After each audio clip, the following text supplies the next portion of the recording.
Modern physics देखिए, हमारे पास दो किस्म की फिजिक्स है, क्लासिकल फिजिक्स, ओल्ड फिजिक्स या न्यूटनियन फिजिक्स। ठीक है, ओल्ड फिजिक्स या क्लासिकल मैकेनिक्स में हम मैक्रोस्कोपिक ऑब्जेक्ट्स को पढ़ते हैं और स्मॉल स्पीड्स मोशन को हम पढ़ते हैं। ठीक है, और मॉडर्न फिजिक्स में हम माइक्रोस्कोपिक ऑब्जेक्ट्स को पढ़ते हैं मूविंग विद हाई स्पीड और relativistic speed. If the speed is comparable to the speed of light, मतलब हाई स्पीड जिसको हम स्पीड ऑफ लाइट के साथ कंपेयर कर सकते हैं, इक्वल नहीं होता, इसको हम रिलेटिविस्टिक स्पीड कहते हैं। तो उसको मॉडर्न फिजिक्स में पढ़ते हैं, उसको हम मॉडर्न फिजिक्स में पढ़ते हैं। याद रखें, classical mechanics as a whole जो है, जिसको हम ओल्ड फिजिक्स भी कहते हैं, वो न्यूटन लॉज पे डिपेंडेंट है और मैक्सवेल इक्वेशंस पे डिपेंडेंट है। मैक्सवेल इक्वेशंस और न्यूटन लॉज क्लासिकल फिजिक्स को या ओल्ड फिजिक्स को कंप्लीट करता है। हर एक जवाब क्लासिकल फिजिक्स में न्यूटन लॉज और मैक्सवेल इक्वेशंस के पास मौजूद है। ठीक है, कुछ ऐसी चीजें थे, क्योंकि थोड़ा सा मैं हिस्ट्री आपको बता दूं कि 19th सेंचुरी में साइंटिस्ट ने यह ऐलान किया था कि the study of nature is completed. The study of nature is completed. Nature का स्टडी आपके पास है वो कंप्लीट हो गया है, क्योंकि क्लासिकल मैकेनिक्स में ऐसा कोई प्रॉब्लम नहीं था जिसका सॉल्यूशन जो है न्यूटन लॉज और मैक्सवेल इक्वेशंस के पास ना हो। ठीक है, लेकिन फिर कुछ ऐसे फिनोमेनास आ गए कि जिसका सॉल्यूशन या जवाब न्यूटन लॉज या मैक्सवेल इक्वेशंस के पास नहीं था।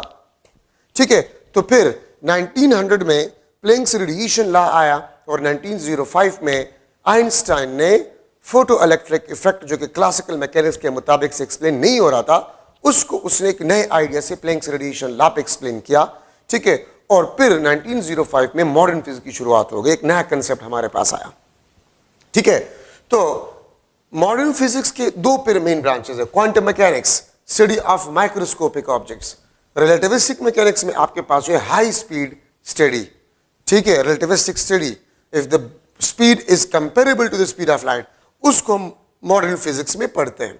और याद रखिए, हाई स्पीड मोशन के लिए न्यूटन लॉज फेल हो जाते हैं। मॉडर्न फिजिक्स में न्यूटन लॉज और मैक्सवेल इक्वेशंस दोनों फेल हो जाते हैं। ठीक है, और ये भी याद रखिए कि अगर आप क्लासिकल फिजिक्स में मॉडर्न फिजिक्स के थ्योरीज और लॉज इस्तेमाल करते हैं या रूल्स इस्तेमाल करते हैं, तो वो गलत जवाब आपको देंगे। ठीक है, और अगर मॉडर्न फिजिक्स में आप क्लासिकल फिजिक्स के लॉज या थ्योरी इस्तेमाल करेंगे, वो गलत आपको जवाब देंगे। ठीक है, सो दो किस्म के साइंसेस हमारे पास है, क्लासिकल और मॉडर्न फिजिक्स, और हर एक फिजिक्स की अपने अपने बाउंड्रीज है। क्लासिकल फिजिक्स के लॉज को आप मॉडर्न फिजिक्स में इस्तेमाल नहीं कर सकते और मॉडर्न फिजिक्स को आप क्लासिकल मैकेनिक्स में इस्तेमाल नहीं कर सकते। तो माइक्रोस्कोपिक ऑब्जेक्ट्स एटॉमिक लेवल या उससे स्मॉलर, उसका जवाब मॉडर्न फिजिक्स आपको देगा। ठीक है, लेकिन माइक्रोस्कोपिक लेवल, प्लेनेटरी सिस्टम, आप जो इर्द गिर्द जो चीजें देखते हैं, ठीक है, या मोशन ऑब्जर्व करते हैं, इसका जवाब आपको क्लासिकल फिजिक्स देता है। ठीक है, जिसको हम ओल्ड फिजिक्स भी कहते हैं। ठीक है, मॉडर्न फिजिक्स में आगे जाने से पहले फ्रेम ऑफ रेफरेंस को पढ़ते हैं। ठीक है, फ्रेम ऑफ रेफरेंस को पढ़ते हैं। Any coordinate system from where event is observed, ठीक है, और इवेंट आपके पास क्या होता है? ठीक है, इवेंट समथिंग इज हैपनिंग, कुछ हो रहा है और उसको आप स्टडी कर रहे हैं, वो इवेंट कहलाता है। ठीक है, और कोऑर्डिनेट सिस्टम को हम फ्रेम ऑफ रेफरेंस कहते हैं। For example, Cartesian coordinate system, ये आपके पास एक फ्रेम ऑफ रेफरेंस है। XYZ, this is the origin. आसान अल्फाज में आप जहां से ऑब्जर्वेशन करते हैं उसको आप फ्रेम ऑफ रेफरेंस कहते हैं। अगर आप रूम से ऑब्जर्वेशन कर रहे हैं, फॉर एग्जांपल आप रूम में हैं और बाहर किसी बंदे के मोशन को आप ऑब्जर्व कर रहे हैं, आप रूम में हैं, आप एक मॉस्किटो के फ्लाई को जो है, ठीक है, वो फ्लाइट कर रहा है, उसको आप ऑब्जर्व कर रहे हैं, मॉस्किटो उड़ रहे हैं और उसको आप ऑब्जर्व कर रहे हैं, स्टडी कर रहे हैं, तो आपका रूम आपका फ्रेम ऑफ रेफरेंस होगा।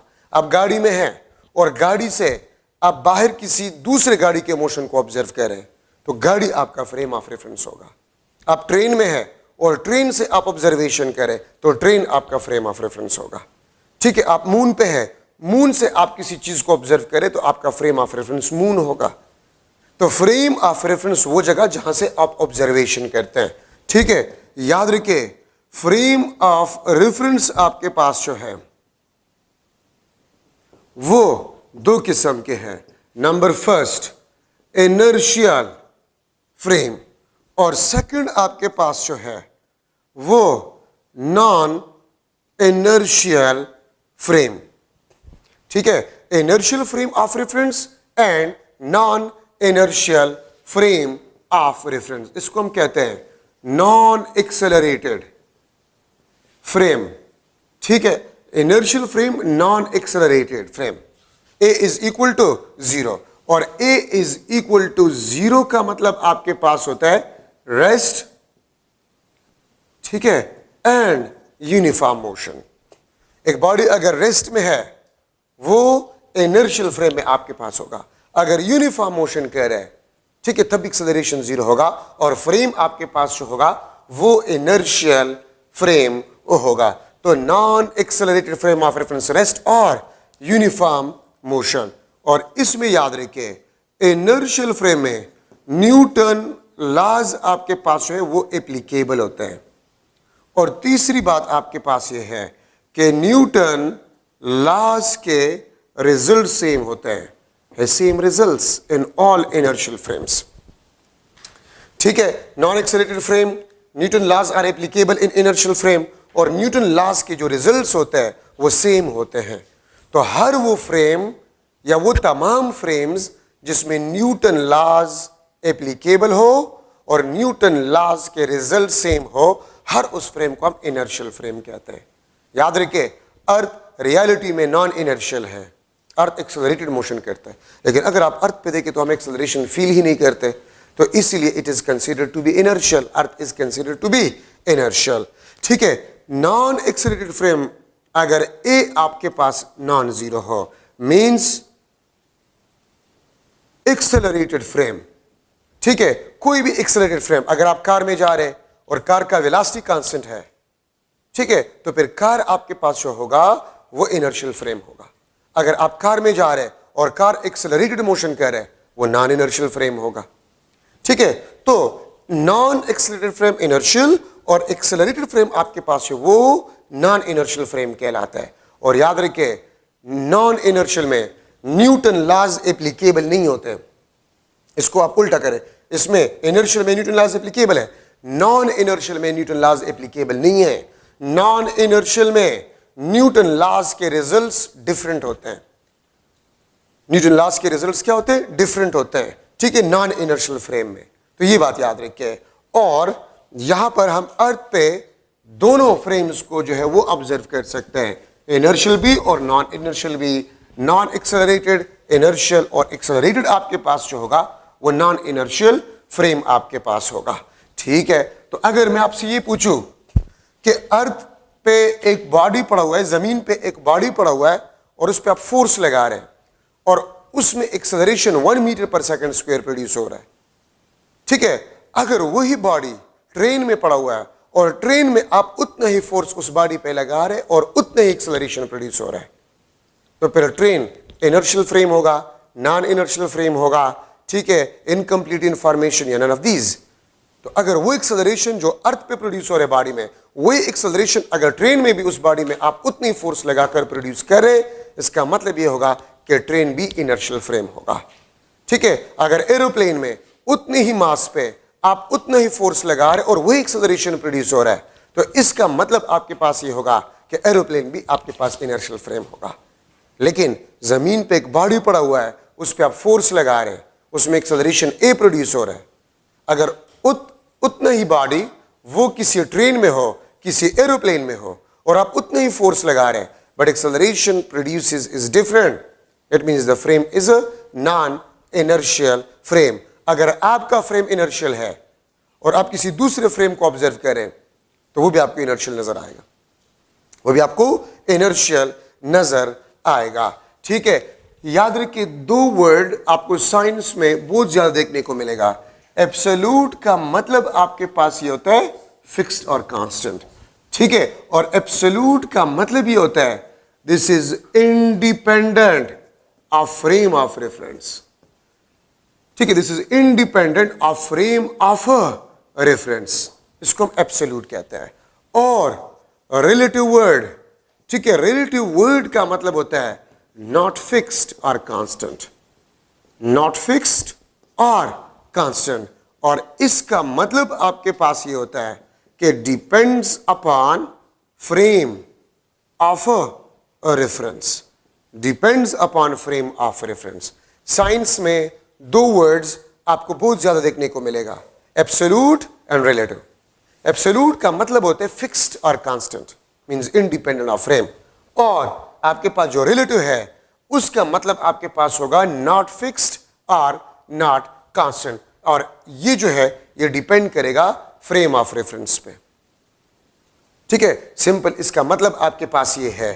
अगर देखिए मैं एक गाड़ी में हूं, ठीक है, लेट्स सपोज ये आपके पास मैं ले रहा हूं एक बस, ठीक है, ये आपके पास बस, और बस में एक ऑब्जर्वर है, बस में एक ऑब्जर्वर है, और वो बॉल को ऊपर फेंक रहा है और फिर वो नीचे आ रहा है परपेंडिकुलर। तो ये ऑब्जर्वर इस बॉल के मोशन को परपेंडिकुलर ऑब्जर्व करेगा, लेकिन अगर कोई ऑब्जर्वर इस फ्रेम से बाहर हो, ठीक है, अगर ये इस फ्रेम से बाहर हो तो ये कौन सा पाथ ऑब्जर्व करेगा? ये पैराबोलिक पाथ इस बॉल का ऑब्जर्व करेगा। बस में लेट्स सपोज बस जा रहे, बस में आप है और आप उसमें किसी चीज को ऊपर फेंक रहे हैं, तो आप परपेंडिकुलर मोशन को ऑब्जर्व करेंगे। दूसरा ऑब्जर्वर है, वो बस से बाहर है, वो आपको ऑब्जर्व करे, वो उस बॉल को ऑब्जर्व करे, तो वो बॉल के पाथ को पैराबोलिक ऑब्जर्व करेगा, ठीक है, वो बॉल के पाथ को पैराबोलिक ऑब्जर्व करेगा, ठीक है, ये याद रखिए। तो इसका मतलब ये है इसका फ्रेम जुदा है, इसका फ्रेम जुदा है, वो बस में है, ये ग्राउंड पे। तो देखिए ये जो मोशन उसने ऑब्जर्व किया, तो इसने पैराबोलिक पाथ पे मोशन ऑब्जर्व किया, उसने परपेंडिकुलर पाथ पे ऑब्जर्व किया। इसका मतलब यह है कि the direction of motion is relative, ठीक है, the direction of motion is a relative, ठीक है। अच्छा, अब अगर मैं इस तरह कह दूं कि बस में आप लोग बैठे हुए हैं, तो एक दूसरे के निस्बत से आप रेस्ट में होंगे, एक दूसरे के निस्बत से आप रेस्ट में होंगे, ठीक है, लेकिन अगर आपको बाहर कोई देख रहा है तो आप मोशन कर रहे हैं, ठीक है। बस में बहुत से आप लोग बैठे हुए हैं, तो आप एक दूसरे के निस्बत से रेस्ट में हैं, और अगर आपको बाहर से कोई देख रहा है, ठीक है, तो आप मोशन कर रहे हैं। तो अगर आपका फ्रेम डिफरेंट हो तो ऑब्जर्वेशन इज डिफरेंट, और ये वजह है कि हम कहते हैं कि there is no absolute rest, there is no absolute motion, there is no absolute direction of motion, everything is relative, everything is relative, ठीक है। मैं एक दूसरा एग्जांपल आपको दे रहा हूं। ये लेट्स सपोज बस है और बस में एक ऑब्जर्वर है, ठीक है, बस में एक ऑब्जर्वर है और आप बॉल को फेंक रहे हैं, बस है, ठीक है, बस का जो वेलोसिटी है लेट्स सपोज वो 3 मीटर पर सेकंड है, दिस द वेलोसिटी ऑफ अ बस 3 मीटर पर सेकंड, और ये आपके पास बॉल का वेलोसिटी है 1 मीटर पर सेकंड। तो देखिए ये ऑब्जर्वर इस बॉल को फेंक लेता है along the direction of motion, तो ये ऑब्जर्वर इस बॉल की स्पीड को 1 मीटर पर सेकंड ऑब्जर्व करेगा, ठीक है। लेकिन अगर एक ऑब्जर्वर ग्राउंड पे खड़ा है, ये रेस्ट में है, ये रेस्ट में है, तो ये इस बॉल के स्पीड को क्या ऑब्जर्व करेगा? 1 + 3। If the motion of a ball is along the motion of a बस, तो ये ऑब्जर्व करेगा 4 मीटर पर सेकंड। जमीन पे है, ये इस बॉल की स्पीड को 4 मीटर पर सेकंड ऑब्जर्व करेगा, क्योंकि बस भी 3 मीटर पर सेकंड से जा रहे हैं और बॉल को भी फेंका ये along the direction of motion of a बस, तो ये ऑब्जर्वर 4 मीटर पर सेकंड वेलोसिटी ऑब्जर्व करेगा, ये ऑब्जर्वर 1 मीटर पर सेकंड ऑब्जर्व करेगा। क्यों? क्योंकि इसका फ्रेम अर्थ है, जमीन पे खड़ा है, ठीक है, और इसका फ्रेम ये बस है। सो फ्रेम डिफरेंट है तो इनके ऑब्जर्वेशन डिफरेंट है, और इस कायनात में याद रखे एवरीथिंग इज रिलेटिव, कुछ भी एब्सोल्यूट नहीं है, एवरीथिंग इज रिलेटिव।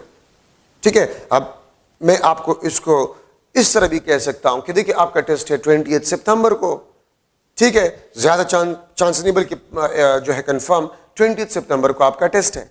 अब कुछ स्टूडेंट्स कह रहे टाइम कम है और टेंशन उन्होंने ली है, ठीक है, तो वो आप सोच रहे टाइम कम है और यही सोच के कि टाइम कम है आप स्टडी नहीं कर सकते, तो ऑब्वियसली आप टेस्ट क्वालिफाई नहीं कर सकते, आपको प्रॉब्लम होगा। लेकिन अगर आप माइंड इस तरह बन रहे कि नहीं यार टाइम बहुत ज्यादा है, ठीक है, और आप टाइम सही तरीके से मैनेज कर ले, तो ये 1 महीना टाइम ये बहुत बड़ा टाइम है, इसमें आप सारा स्टडी कर सकते हैं।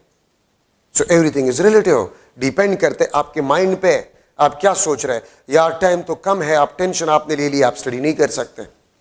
किसी ने टेंशन लिए कि मेरे मार्क्स कम है, ठीक है, तो मैं तो इतने मार्क्स लूंगा फिर भी नहीं हो सकता। मुख्तलिफ किस्म की आपकी सोच होती है, तो एवरीथिंग इज रिलेटिव। ठीक है, एक छोटी सी बीमारी भी हो, अगर आप उसको अपने जहन पे सवार करें कि बस मैं तो इस तरह और मैं तो मर जाऊंगा, वो छोटी सी बीमारी आपके लिए बहुत बड़ी बीमारी हो जाएगा। ठीक है, तो इसीलिए बी स्ट्रांग, ठीक है, मजबूत बने, माइंड को मजबूत करे, स्टडी करे, टाइम को सही तरीके से मैनेज करे। टाइम बहुत ज्यादा है तो आप पे टेंशन नहीं होगा, आप रिलैक्स स्टडी करें तो थोड़ा सा स्टडी भी जो आप कर रहे हैं वो आपके लिए इफेक्टिव होगा। लेकिन अगर आप लोगों ने टेंशन लिया है, ठीक है, तो फिर आप अगर सारा दिन भी किताब के सामने बैठे हुए हैं, तो आपने माइंड इस तरह बनाया हुआ है, आपने फ्रेम इस तरह बनाया हुआ है कि टाइम नहीं है, तो आप स्टडी नहीं कर सकते। ठीक है, तो बिल्कुल मैं स्टूडेंट्स को कहता हूं कि आप टेंशन के कश्तियों को जला दें, टेस्ट आपने देना होगा, टाइम जो भी हो, अभी भी बहुत सा टाइम है। ठीक है, 1-1 घंटे में तारीख पढ़े, लोगों ने बहुत बड़े बड़े काम किए हैं, तो आपके पास तो 1 महीना है। ठीक है, तो एवरीथिंग इज रिलेटिव, कुछ भी एब्सोल्यूट नहीं है, हर चीज रिलेटिव है और सब कुछ आपके माइंड पे डिपेंड करता है, सब कुछ आपके माइंड पे डिपेंड करता है। अगर आप नेगेटिव सोचते हैं आपके साथ नेगेटिव होगा, अगर आप पॉजिटिव सोचते हैं आपके साथ पॉजिटिव होगा। ठीक है, तो ये बात याद रखें। तो यहां पर साइंस भी आपको यही कहता है, साइंस भी आपको यही कहता है कि इस दुनिया में तो छोड़े, इस कायनात में कुछ एब्सोल्यूट नहीं है, एवरीथिंग इज रिलेटिव। और रिलेटिव का मतलब ये होता है depends upon the frame of reference. ठीक है, और अगर मैं आपको कहता हूं डिपेंड्स अपॉन योर माइंड, ठीक है, तो माइंड को ठीक करे, पढ़े, टेंशन एक साइड पे करे, बस मैंने पढ़ना है, ये टाइम बहुत ज्यादा है, तो टाइम को सही तरीके से मैनेज करे। ठीक है, तो इंशाल्लाह आपको कोई भी प्रॉब्लम नहीं होगा। ठीक है, तो ये स्टडी भी आपके लिए इफेक्टिव होगा। और अभी टाइम आपके पास कम है, तो आपके पास जितनी भी बुक्स है, ठीक है, उसको और बुक्स, एक्स्ट्रा बुक्स, उसको एक साइड पे रखें। आप सिर्फ टेक्स्ट बुक पे फोकस करें, आप सिर्फ हमारे लेक्चर्स पे फोकस करें, आप सिर्फ और सिर्फ जो है QC के बुक के MCQs करें और संडे टेस्ट दें। मैं गारंटी देता हूं आप लोगों को, आपको कोई प्रॉब्लम नहीं होगा। तो आपके पास जो एक्स्ट्रा बड़े बड़े बुक्स है उसको एक साइड पे रख लें, टेक्स्ट बुक, हमारे लेक्चर्स, ठीक है, संडे टेस्ट, ठीक है, और QCA बुक MCQs आप करें। और ये कंसेप्ट जो हम आपको बता रहे हैं इसको आप सही तरीके से करें, मैं गारंटी देता हूं आप में थोड़ा सा भी टैलेंट हो आप क्वालिफाई करेंगे और इस दफा टेस्ट इजी होगा। ठीक है, मैं आपको बता रहा हूं। तो कंसेप्चुअल रहे, वो MCQs जिसमें लंबा चौड़ा सोल्यूशन है उस किस्म के क्वेश्चंस को आप टच ना करें। ठीक है, तो इस कायनात में कुछ भी एब्सोल्यूट नहीं है, everything is relative, depends upon frame of reference. अच्छा, अब हमारे पास है रिलेटिविस्टिक मैकेनिक्स भी बेसिकली इस रिलेटिव से ही निकला हुआ है।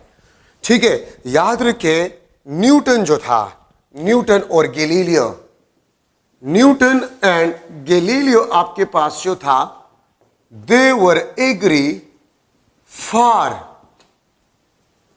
एब्सोल्यूट टाइम, वो एब्सोल्यूट टाइम के साथ एग्री थे और उसके मुताबिक से न्यूटन और गैलीलियो के मुताबिक से time is independent of frame, independent of frame, और XYZ ये स्पेस था टाइम को बाहर, it means they are independent, तो इसको बाहर लेकर गया है।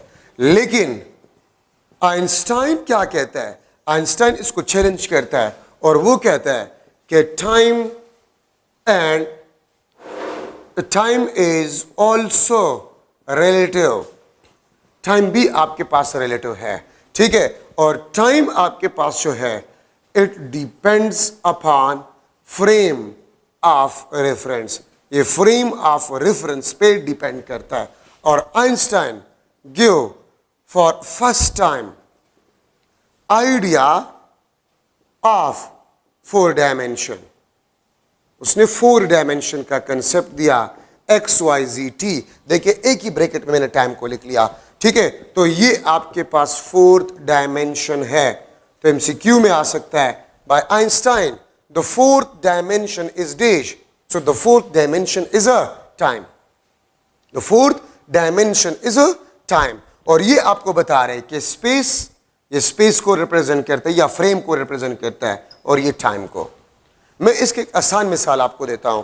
अगर मैं इस छत पे खड़ा हूं और मैं एक स्टूडेंट को ऑब्जर्व कर रहा हूं कि यहां से QCS से वो स्टूडेंट निकल जाता है और इस्लामिया कॉलेज के फिजिक्स डिपार्टमेंट तक जा रहे हैं, मैं रेस्ट में हूं, मैं उस स्टूडेंट को ऑब्जर्व कर रहा हूं। और एक दूसरा ऑब्जर्वर है, वो एक स्पेसशिप में है और स्पेसशिप से वो उस स्टूडेंट को ऑब्जर्व कर रहा है, स्पेसशिप से वो स्टूडेंट को ऑब्जर्व कर रहा है कि QCS से निकलकर वो इस्लामिया कॉलेज के फिजिक्स डिपार्टमेंट तक कितने टाइम तक पहुंच जाता है। तो न्यूटन और गैलीलियो ये कहता है कि 2 ऑब्जर्वर जिस फ्रेम में भी होंगे उसके मुताबिक से स्टूडेंट QCS से फिजिक्स डिपार्टमेंट तक सेम टाइम में पहुंचेगा, बावजूद इसके कि एक जमीन पे है और दूसरा स्पेसशिप में है या दूसरा मून पे है, दोनों सेम टाइम ऑब्जर्व करेंगे। लेकिन आइंस्टाइन कहता है ये कैसे पॉसिबल है कि अगर 2 ऑब्जर्वर्स डिफरेंट फ्रेम्स में हो उसके टाइम सेम कभी भी नहीं हो सकते, उनके टाइम डिफरेंट होंगे। और ये आइडिया उसके जहन में कहां से आया? एक ऑब्जर्वर, जो बस के एग्जांपल मैंने दिया, बस में किसी चीज को एक ऑब्जर्वर पेंक लेते हैं, वो perpendicular path of motion observe करता है, और बाहर जो खड़ा है ऑब्जर्वर वो पैराबोलिक पाथ ऑब्जर्व करते हैं। तो how the time will be same, the time for the event observed will be different, ठीक है। तो ये आपके पास 2 इंपॉर्टेंट डिस्कशन है, न्यूटन और गैलीलियो और आइंस्टाइन जो है उसके व्यूज क्या आते हैं about the space and time, ठीक है। अच्छा, अब यहां पर आपके पास है Einstein special theory of relativity, Einstein special theory of relativity. याद रखिए आइंस्टाइन के 2 थ्योरीज ऑफ रिलेटिविटी है, एक स्पेशल थ्योरी ऑफ रिलेटिविटी है और एक जनरल थ्योरी ऑफ रिलेटिविटी है। Special theory of relativity is about the inertial frames और general theory of relativity is about the non inertial frame. Special theory is about inertial frame and general theory of relativity non inertial frame. आपके book में जो है special theory of relativity, और इसको हम special क्यों कहते हैं? Because this is for the inertial frames, ये इनर्शियल फ्रेम्स के लिए है, ठीक है।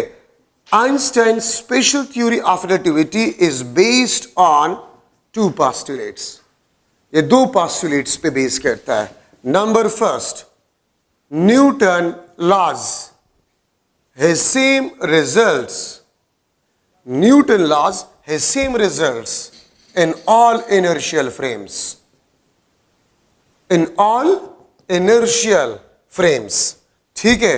और सेकंड आपके पास जो है speed of light in vacuum, speed of light in vacuum is absolute, ठीक है। Speed of light in vacuum is absolute, ठीक है। और इसका मतलब आपके पास क्या होता है?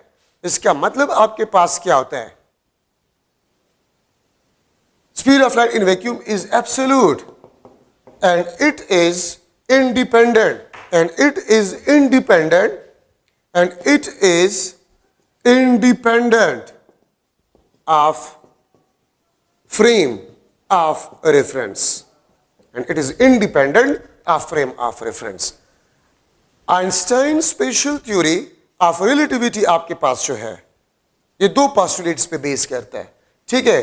न्यूटन लॉज है same results in all inertial frame, जो कि मैंने पहले एक्सप्लेन किया कि आप अगर ट्रेन में हैं वो यूनिफॉर्म वेलोसिटी से जा रहे हैं, आप अगर बस में हैं वो यूनिफॉर्म वेलोसिटी से जा रहे हैं, आप अगर सरफेस ऑफ अर्थ पे हैं, ठीक है, अगर आप स्पेसशिप में हैं, आप एरोप्लेन में हैं, वो यूनिफॉर्म वेलोसिटी से जा रहे हैं, तो न्यूटन लॉज के रिजल्ट्स आपके पास क्या होंगे? सेम होंगे, ठीक है। और स्पीड ऑफ लाइट आपके पास वैक्यूम में जो है, this is absolute and it is independent of frame of reference. ये फ्रेम ऑफ रेफरेंस से आपके पास क्या है? इंडिपेंडेंट है। मतलब इसका ये है कि आप जिस फ्रेम में भी हो, अब जिस फ्रेम में भी हो और आप वैक्यूम में स्पीड ऑफ लाइट को ऑब्जर्व करें, तो आप सी ही ऑब्जर्व करेंगे। 3 मल्टीप्लाई बाय 10⁸ मीटर पर सेकंड। तो आपको कंफ्यूज किया जा सकता है कि लेट्स सपोज ये फोटॉन है, दिस इज फोटॉन, ये सी स्पीड से जा रहे हैं, ठीक है, और आप एक फ्रेम में है या स्पेसशिप में है, ठीक है, आप एक स्पेसशिप में है और आप भी स्पीड ऑफ लाइट से फोटॉन की तरफ मूव करें। आप फोटॉन की तरफ मूव करें, आप फोटॉन से अवे मूव करें, आप परपेंडिकुलर टू फोटॉन मूव करें, तो आप स्पीड को क्या ऑब्जर्व करेंगे? तो याद रखिए, आप स्पीड सी ही ऑब्जर्व करेंगे। न्यूटन के मुताबिक से स्पीड ऑफ लाइट भी रिलेटिव है। न्यूटन के मुताबिक से speed of light is also relative, ठीक है। लेकिन आइंस्टाइन क्या कहता है कि speed of light is not relative, it is absolute, independent of frame. तो आपको कंफ्यूज किया जा सकता है। देखिए, अगर मैं आपसे पूछूं कि एक ट्रेन है और वो high speed comparable to speed of light से आ रहा है और उसमें एक ऑब्जर्वर है और वो टॉर्च को ऑन करते और लाइट आपकी तरफ आ रहा है और ट्रेन भी आपकी तरफ पहुंच रहा है, तो आप लाइट का स्पीड क्या ऑब्जर्व करेंगे? तो सी। अगर आपसे अवे जा रहे हैं तो सी आप ऑब्जर्व करेंगे। आप स्पेसशिप में हैं जो कि स्पीड ऑफ लाइट से जा रहा है, ठीक है, और लाइट आपको अप्रोच कर रहा है, तो आप लाइट का स्पीड वैक्यूम में क्या ऑब्जर्व करेंगे? तो सी। एयर और वैक्यूम में स्पीड ऑफ लाइट तकरीबन आपके पास सेम होता है। तो आप जिस फ्रेम में भी हो, इसमें आपको कंफ्यूज किया जा सकता है, आप जिस फ्रेम में भी हो, speed of light observe will be c. 2 photons है, वो सी स्पीड से एक दूसरे को अप्रोच कर रहे हैं, तो what will be the relative speed of each photon with respect to each other? तो सी, ठीक है। तो आप जिस फ्रेम से भी स्पीड ऑफ लाइट को ऑब्जर्व करें, ठीक है, तो स्पीड ऑफ लाइट आपके पास हमेशा सी ही होगा, ठीक है। तो वैक्यूम में आपके पास स्पीड ऑफ लाइट एब्सोल्यूट है and it is independent of frame, ठीक है। और याद रखिए, क्लासिकल फिजिक्स में स्पीड ऑफ लाइट भी रिलेटिव है। मतलब अगर आप डिफरेंट फ्रेम से स्पीड ऑफ लाइट ऑब्जर्व करेंगे तो आप डिफरेंट स्पीड ऑब्जर्व करेंगे, क्लासिकल मैकेनिक्स आपको कहता है। लेकिन मॉडर्न फिजिक्स आपको कहता है कि नहीं, आप जिस फ्रेम में भी हो, आप स्पीड ऑफ लाइट अगर ऑब्जर्व करें, उसी ही आपके पास होगा, ठीक है। तो ये आपके पास एमसीक्यूज पॉइंट से आप इसको जरूर याद रखें, ठीक है। अच्छा, important results of special theory of relativity, important results of special theory of relativity. तो एक बात तो याद रखें, gamma is equal to 1 divide by 1 minus we square divide by C square. इसको बेसिकली हम कहते हैं लॉरेंट्ज फैक्टर, और इसको हम रिलेटिविस्टिक फैक्टर कहते हैं। इसको हम रिलेटिविस्टिक फैक्टर भी कहते हैं, ठीक है। याद रखे, वी आपके पास होते हैं वो हमेशा सी से कम होता है। किसी भी मटेरियल ऑब्जेक्ट का जो स्पीड होता है वो हमेशा स्पीड ऑफ लाइट से कम होता है। तो देखिए, अगर वी सी से कम होता है तो v divide by c will be less than 1। अगर आप इसका स्क्वायर निकाले वो भी 1 से लेस होगा, और अगर आप 1 minus we square divide by C square ले रहे हैं वो भी 1 से लेस होगा। अगर आप इसका अंडर रूट निकाल रहे हैं वो भी 1 से लेस होगा, और अगर आप इसका रेसिप्रोकल निकाल रहे हैं 1 divide by under the root of 1 minus we square divide by C square, वो 1 से ग्रेटर होगा। क्योंकि आपको पता है, अगर मैं लूँ 0.1 ये आपके पास 1 से लेस है, तो अगर ये 1 से लेस है और अगर इसका आप रेसिप्रोकल निकालें, so this will be greater than 1। ये 1 से आपके पास क्या होगा? ग्रेटर होगा, ठीक है। तो ये आपके पास लॉरेंट्ज फैक्टर, या इसको हम रिलेटिविस्टिक फैक्टर कहते हैं, ठीक है। और आपके पास ये किसी भी मटेरियल ऑब्जेक्ट के लिए 1 से ज्यादा होता है, जो मैंने प्रूव किया वहां पर मैंने इससे वो प्रूव किया। v is the speed of a body या frame and c is the speed of light in a vacuum. ठीक है, तो Einstein special theory of relativity के कुछ रिजल्ट्स है। Number first, mass dilation. Mass dilation, m is equal to gamma times of m naught, या m is equal to m naught divided by under the root of 1 minus v square divided by c square। इसको basically हम relativistic मास कहते हैं, इसको हम relativistic मास कहते हैं, और इसको हम रेस्ट मास कहते हैं। And v is the speed of a material object. ये आपके पास मटेरियल ऑब्जेक्ट का स्पीड है, ये रिलेटिविस्टिक मास है आपके पास, ये आपके पास रेस्ट मास है। ठीक है, और अभी मैंने डिस्कस किया, वहां पर अभी भी मौजूद है कि 1 डिवाइड बाई 1 से ग्रेटर होता है, तो ये मुझे बता रहे हैं कि m is greater than m not. Einstein special theory of relativity ये मॉडर्न फिजिक्स का है। तो मॉडर्न फिजिक्स आपको ये कहता है कि mass is also not absolute. ठीक है, मॉडर्न फिजिक्स आपको ये कहते हैं कि मास इज नॉट एब्सोल्यूट। तो मतलब ये है कि अगर एक मास मूव कर रहा है तो उसका मास जो होगा वो रेस्ट मास से ज्यादा होगा। रेस्ट मास से ज्यादा, कितना ज्यादा होगा डिपेंड्स अपॉन v, स्पीड पे। ठीक है, तो relativistic mass will be greater than rest mass. कोई भी बॉडी अगर मोशन करे हाई स्पीड से, ठीक है, तो उसके मास में इंक्रीज आएगा। कितने इंक्रीज आएगा depends upon the velocity of a frame और the velocity of a body. ठीक है, सेकंड आपके पास जो है time dilation. Time dilation, t is equal to gamma T naught, या इसको मैं लिख सकता हूं, ठीक है, T naught divide by under the root of 1 minus we square divide by C square. इसको हम कहते हैं this is a relativistic time. ये आपके पास रिलेटिविस्टिक टाइम है, ये आपके पास रेस्ट टाइम है। ठीक है, और इसका मतलब भी आपके पास ये है कि relativistic time will be greater than T not. इसका मतलब ये कि मॉडर्न फिजिक्स के मुताबिक से the time is not absolute, mass is not absolute. इसका मतलब ये है कि अगर एक ऑब्जर्वर रेस्ट फ्रेम में है, ठीक है, और इसके फ्रेम में भी एक क्लॉक है जिससे वो टाइम ऑब्जर्व कर रहा है, और दूसरा फ्रेम वो मोशन कर रहा है, this is a moving frame. ठीक है, और मूविंग फ्रेम में भी आपके पास ऑब्जर्वर है, ठीक है, और इसमें भी क्लॉक है, दिस इज ऑल्सो क्लॉक। ठीक है, ये दोनों किसी इवेंट को ऑब्जर्व कर रहे हैं। ये एक ऑब्जर्वर है रेस्ट फ्रेम में है, ये ऑब्जर्वर है मूविंग फ्रेम में है, ये दोनों सेम इवेंट को ऑब्जर्व कर रहे हैं। इसके मुताबिक से टी नॉट ये रेस्ट है, इसके मुताबिक से टी।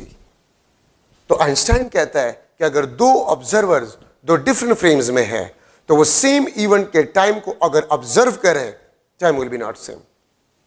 ठीक है, टाइम डिफरेंट होगा, और मूविंग फ्रेम में जो टाइम होगा वो प्रोलॉन्ग्ड होगा रेस्ट टाइम से। ठीक है, और यहां पर मैं लिख सकता हूं कि the clock will tick slowly in moving frame. ठीक है, जो क्लॉक होगा मूविंग फ्रेम में वो स्लोली टिक करेगा, वो स्लोली टिक करेगा, टाइम डायलेट होगा, टाइम प्रोलॉन्ग्ड हो जाएगा मूविंग फ्रेम में। Time is not absolute, time is relative.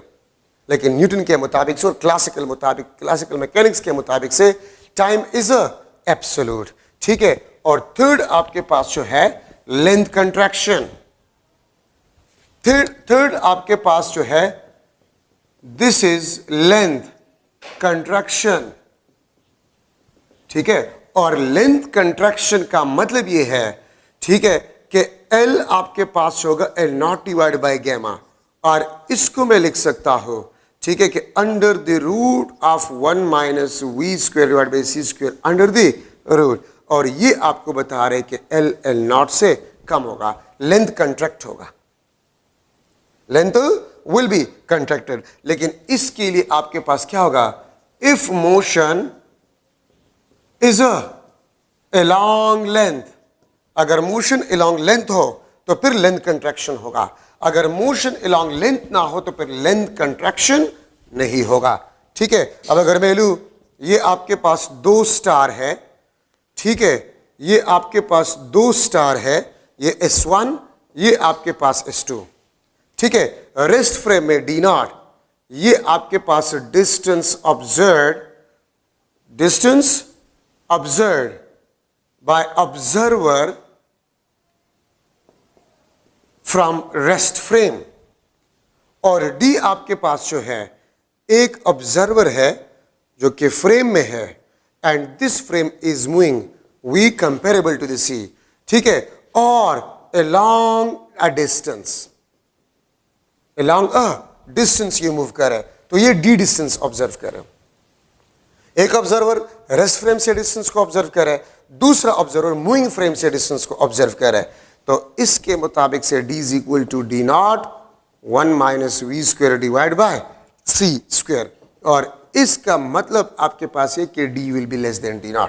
तो ये ऑब्जर्वर जो डिस्टेंस ऑब्जर्व करेगा वो रेस्ट डिस्टेंस से कम होगा, कंट्रैक्ट होगा। लेकिन अगर मोशन अलोंग अ डिस्टेंस ना हो, इस तरह हो, किसी और एंगल पे हो, तो फिर लेंथ में कंट्रैक्शन नहीं होगा। लेंथ में कंट्रैक्शन तब होगा if the motion is along the length of a rod और अलोंग द डिस्टेंस, तब आपके पास लेंथ या डिस्टेंस में कंट्रैक्शन आपके पास होगा। ठीक है, ये याद रखिए। तो ये आपके पास 3 रिजल्ट्स है Einstein special theory of relativity का। ये Einstein special theory of relativity के जो रिजल्ट्स है, ये आपको मतलब ठीक रिजल्ट्स देंगे अगर आपके पास स्पीड हाई स्पीड हो, मींस रिलेटिविस्टिक स्पीड हो, रिलेटिविस्टिक स्पीड हो। ठीक है, लेंथ कंट्रैक्शन में मैंने आपको ये कहा था कि अगर मोशन अलोंग अ लेंथ हो, अलोंग अ डिस्टेंस हो, तो फिर आपके पास डिस्टेंस कंट्रैक्शन या लेंथ कंट्रैक्शन आपके पास होगा। If the motion is not along the length, अगर एक ऑब्जर्वर एक स्टार से दूसरे स्टार तक जा रहा है एक फ्रेम में जो कि हाई स्पीड से जा रहा है, और वो दोनों स्टार्स के दरमियान डिस्टेंस को मेजर कर रहे हैं, सो डिस्टेंस आपके पास क्या होगा, कंट्रैक्ट होगा। वो जो डिस्टेंस ऑब्जर्व करेगा वो रेस्ट फ्रेम से आपके पास क्या होगा, रेस्ट फ्रेम के मुकाबले में कम डिस्टेंस वो ऑब्जर्व करेगा। ठीक है, अच्छा यहां पर कुछ इंपॉर्टेंट पॉइंट्स मैं डिस्कस करवा रहा हूं। ठीक है, और इंपॉर्टेंट पॉइंट्स आपके पास क्या है, सम इंपॉर्टेंट पॉइंट्स, और इंपॉर्टेंट पॉइंट्स आपके पास क्या है, देखिए, if observer and event is in single frame, then T will be equal to T naught, L will be equal to L naught, M will be equal to M naught। मतलब ये है, अगर observer, ठीक है, अगर observer और event single frame में हो तो फिर ना तो टाइम में डायलेशन ऑब्जर्वर ऑब्जर्व करेगा, ना लेंथ में कंट्रैक्शन, ना मास में डायलेशन। ठीक है, इसकी मिसाल मैं आपको क्या देता हूं, अगर मैं कह दूं ये मार्कर है, इसके लेंथ को मैंने मेजर किया in rest frame, rest frame में मैं हूं, मैंने इसका लेंथ मेजर किया, लेट सपोज लेंथ आपके पास आया x, और फिर मैं एक स्पेसशिप में बैठूं और मेरे साथ यही मार्कर है, और वो स्पेसशिप हाई स्पीड से मोशन कर रहा है, और मैं उसी स्पेसशिप में इस मार्कर के लेंथ को ऑब्जर्व करूं, तो मैं इसके लेंथ को y ऑब्जर्व कर रहा हूं, तो फिर which option will be correct, x is equal to y, x is greater than y, x is less than y, या none of these। तो देखिए, मार्कर और आप ऑब्जर्वर सिंगल फ्रेम में है, तो आप कोई लेंथ में कंट्रैक्शन ऑब्जर्व नहीं करेंगे, आप कोई लेंथ में कंट्रैक्शन ऑब्जर्व नहीं करेंगे। तो अगर ऑब्जर्वर और इवेंट, मतलब जो आप ऑब्जर्व करें वो सिंगल फ्रेम में हो, तो आप कोई टाइम डायलेशन, कोई लेंथ कंट्रैक्शन, कोई मास जो है डायलेशन ऑब्जर्व नहीं करेंगे। ठीक है, तो एक बात तो आप ये याद रखें। ठीक है, आपके बुक में लिखा ये कि आइंस्टाइन एक अपार्टमेंट, ट्रेन के अपार्टमेंट में बैठा हुआ है जो कि हाई स्पीड से मोशन कर रहा है, और वो मिरर में अपने आप को देख रहा है, तो वो मिरर में क्या देखेगा, अपने आप को ही देखेगा, नॉर्मल वो फील करेगा। ठीक है, तो अगर आप एक फ्रेम में हैं और आप कुछ चीज ऑब्जर्व करें, कोई इवेंट, तो आप उसको नॉर्मल फील करेंगे, फर्स्ट। सेकंड, आपके पास जो है real world, in real world में v आपके पास जो होते हैं वो c से कई गुना कम होता है। v is very very small than c, ठीक है। तो इसलिए v square divide by c square, this is approximately 0। तो under the root of 1 minus we square, ये आपके पास अप्रोक्सीमेटली 1 होगा। सो इसलिए t is equal to t not, l is equal to l not, m is equal to m naught. Real world में अगर आप speed को देखें तो काफी स्मॉल स्पीड्स होते हैं मुख्तलिफ फ्रेम्स के, ठीक है। तो इसीलिए आप कोई टाइम डायलेशन, मास डायलेशन या लेंथ कंट्रक्शन ऑब्जर्व नहीं करते रियल वर्ल्ड में, ठीक है। ये बात याद रखिए। थर्ड, अगर मैं लिख लो if v is equal to c, अगर स्पीड ऑफ लाइट के बराबर हो जाए तो v डिवाइड बाई c आपके पास क्या होगा? 1 होगा। 1 minus we square divide by C square, ये आपके पास 0 होगा। ये आपके पास क्या होगा? 0 होगा, ठीक है। तो मैं लिख सकता हूं under the root of 1 minus we square divide by C square will be equal to 0। और अगर आप लोग देखें t is inversely proportional to 1 minus we square divide by C square, ठीक है। टाइम आपके पास directly proportional to 1 minus we square divide by C square, length आपके पास जो है time inversely proportional to 1 minus we square divide by C square, length is directly proportional to 1 minus we square divide by C square. तो देखिए, अगर speed किसी भी material object का वो स्पीड ऑफ लाइट के बराबर हो जाए, ठीक है, तो फिर आपके पास क्या होगा? आप ये देखिए, अगर ये 0, ये इनफाइनाइट, टाइम इनफाइनाइट हो जाएगा, ठीक है।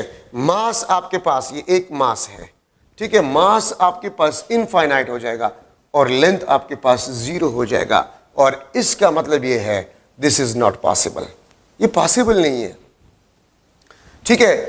एक बॉडी का मास इनफाइनाइट है और उसका लेंथ 0 है। और दूसरी बात ये याद रखिए कि आप एनर्जी जो है is equal to m c square के मुताबिक से वो भी आपके पास इनफाइनाइट होगा। तो इसका मतलब ये है कि infinite energy will be required, infinite energy will be required for v is equal to c। अगर आप किसी मटेरियल ऑब्जेक्ट को स्पीड ऑफ लाइट के बराबर स्पीड से एक्सेलरेट करना चाहते हैं, मूव करना चाहते हैं, तो infinite energy will be required. लेकिन इस दुनिया में हमारे पास इनफाइनाइट एनर्जी रिसोर्सेज नहीं है, फाइनाइट एनर्जी रिसोर्सेज है, ठीक है। मास इनफाइनाइट हो जाए, लेंथ 0 हो जाए, ये भी आपके पास नॉट पॉसिबल। तो इसलिए हम कहते हैं, ठीक है, आइंस्टाइन लिमिटिंग स्पीड कंसेप्ट है, आइंस्टाइन लिमिटिंग स्पीड कंसेप्ट है, ठीक है। आइंस्टाइन लिमिटिंग स्पीड कंसेप्ट आपके पास जो है कि v कभी भी आपके पास c के बराबर नहीं हो सकता, v हमेशा c से कम होगा। मटेरियल बॉडी का या फ्रेम का स्पीड वो स्पीड ऑफ लाइट के बराबर भी नहीं हो सकता या उससे ज्यादा भी नहीं हो सकता, ठीक है। तो मॉडर्न फिजिक्स में आइंस्टाइन ने लिमिटिंग स्पीड का कंसेप्ट दिया था, ठीक है, कि no material object can move with the speed equal to the speed of light or more. तो स्पीड हमेशा आपके पास 1 से कम होगा। If c is equal to infinite, अगर स्पीड ऑफ लाइट इनफाइनाइट हो जाए तो व्हाट विल हैपन? तो देखिए, v square divide by c square, v square divide by infinity square, ये आपके पास 0 हो जाए। किसी भी चीज को अगर आप इंफिनिटी पे डिवाइड कर जाए वो आपके पास 0 हो जाएगा। तो 1 minus we square divide by C square under the root, ये आपके पास 1 के बराबर होगा। ये आपके पास किस चीज के बराबर होगा? ये आपके पास 1 के बराबर होगा।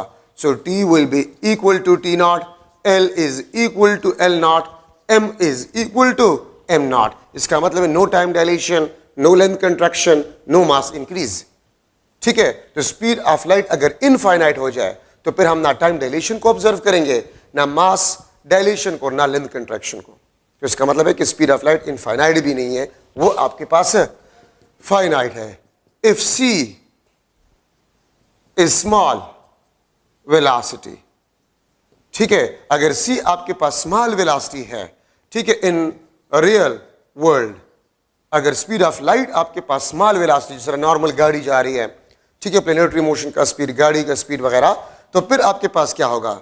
सो t आपके पास जो होगा it will be greater than t not, L will be less than L naught, m will be greater than m naught.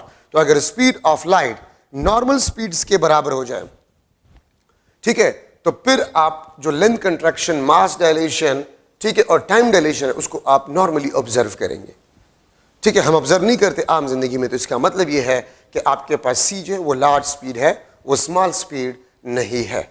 ठीक है, तो ये आपके पास कुछ इंपॉर्टेंट पॉइंट्स है। अच्छा, अब कुछ इस किस्म के क्वेश्चंस भी आपके पास आते हैं, एमसीक्यूज मुख्तलिफ बुक्स में मौजूद है इससे। ठीक है, अगर मैं लिख लूं, एक चले के एमसीक्यू में लिख लेता हूं, if L is equal to L not divide by 2, ठीक है, और m is equal to 2 times of m nought, और t is equal to 2 times of t nought, तो फिर v आपके पास क्या होगा, where c is speed of light in a vacuum, speed of light in a vacuum.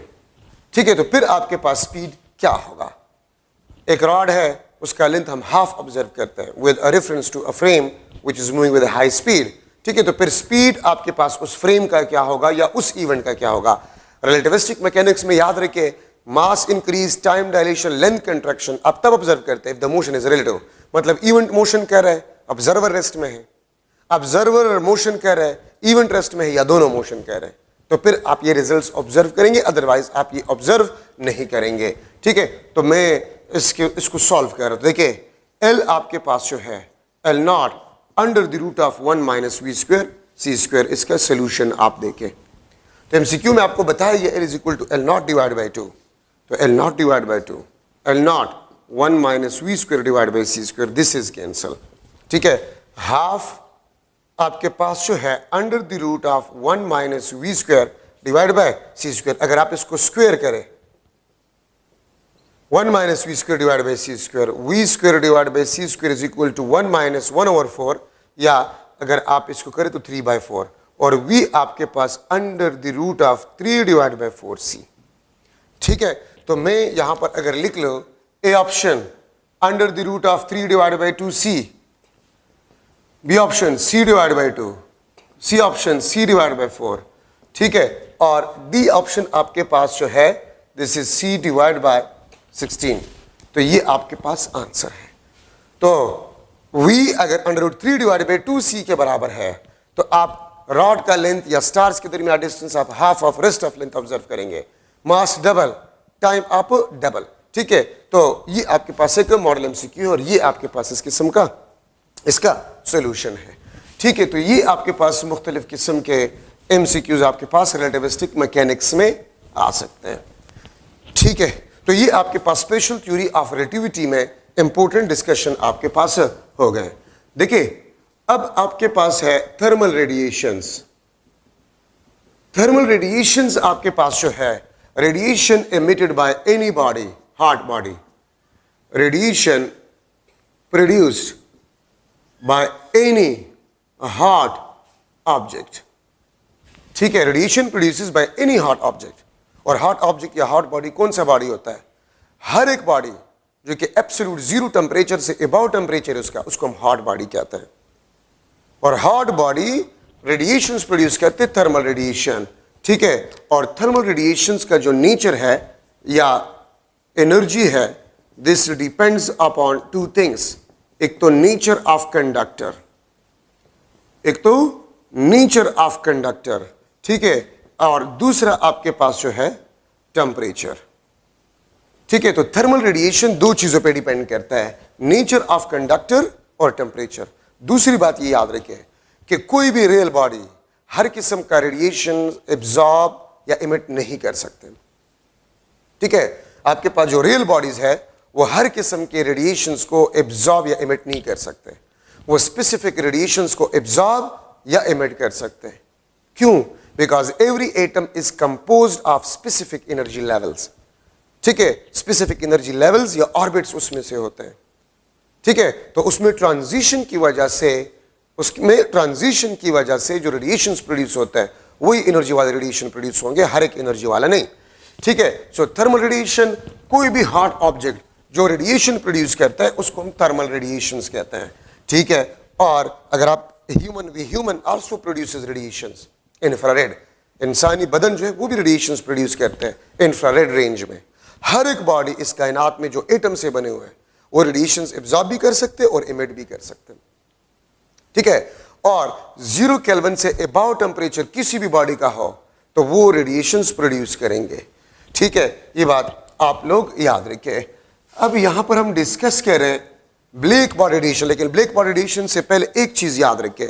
अगर ये आपके पास सिस्टम है, ठीक है, और ये सराउंडिंग सिस्टम का टेम्परेचर मैं लिख लेता हूं TSYS और सराउंडिंग का TSUR।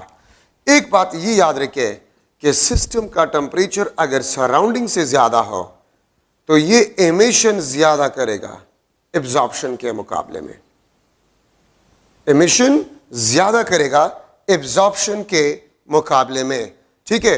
और अगर सिस्टम का टेम्परेचर सराउंडिंग से कम हो तो फिर आपके पास जो एमिशन होगा वो एब्जॉर्प्शन से कम होगा, वो एब्जॉर्प्शन से क्या होगा, कम होगा, ठीक है। और थर्ड आपके पास जो है, अगर सिस्टम और सराउंडिंग का टेम्परेचर सेम हो तो एमिशन और एब्जॉर्प्शन बराबर होगा, ठीक है। जितना एब्जॉर्प्शन करेगा उतना एमिशन भी बॉडी करेगा।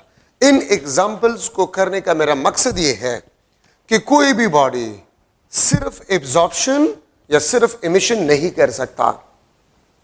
इन तीनों एग्जाम्पल्स का मतलब यह है कि कोई भी बॉडी सिर्फ एब्जॉर्प्शन या सिर्फ एमिशन नहीं कर सकता, ठीक है। ये बात याद रखिए, कोई भी रियल बॉडी ओनली एब्जॉर्प्शन या ओनली एमिशन ही कर सकता।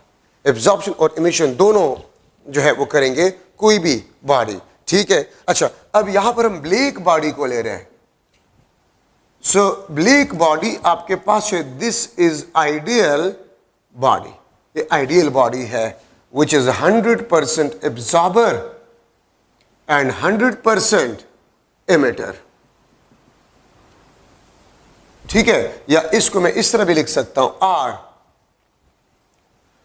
which can absorb or emit all types of radiations, all types of radiations, ठीक है। ब्लैक बॉडी वो बॉडी होता है जो कि 100% एब्जॉर्बर हो या 100% एमिटर।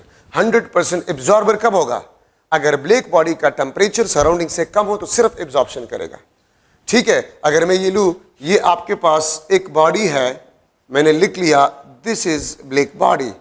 अगर इस पे रेडिएशंस फॉल हो रहे हैं, इस पे रेडिएशंस फॉल हो रहे हैं, इस पे radiations fall, all types of radiation, infrared, X rays, gamma rays, सारे, ठीक है। और ये आपके पास जो है कंप्लीटली एब्जॉर्ब हो, if this is completely absorb तो फिर बॉडी आपके पास ब्लैक बॉडी होगा लो टेम्परेचर पे। और ठीक है, ये हम बेसिकली लो टेम्परेचर पे लेते हैं। और अगर आपके पास हाई टेम्परेचर पे हो, हाई टेम्परेचर पे, तो ये सिर्फ और सिर्फ एमिशन करेगा, ठीक है।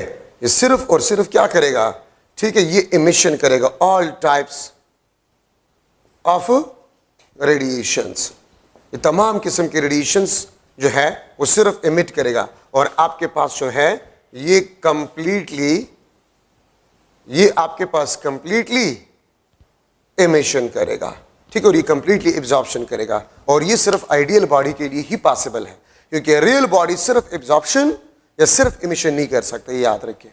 वही टाइम दोनों, कुछ अगर एब्जॉर्ब करेगा तो कुछ एमिट भी करेगा।